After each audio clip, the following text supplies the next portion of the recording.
Hi, this is Ken with Flowmaster. I'm here to cover the two different options that we offer for the 68 to 70 Mopar V-body. These systems come in 2.5 and 3 inch, and they both utilize a Super 40 muffler.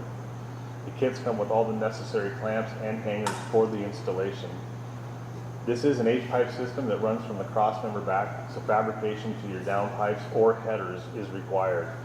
No tips come in the system, but we left the tailpipes extra long to accommodate for bumper variants and your own tip preference. We're going to go ahead and put this one on the rack, and we'll give you a complete overview of the system, and then we'll take it out and do some sound clips.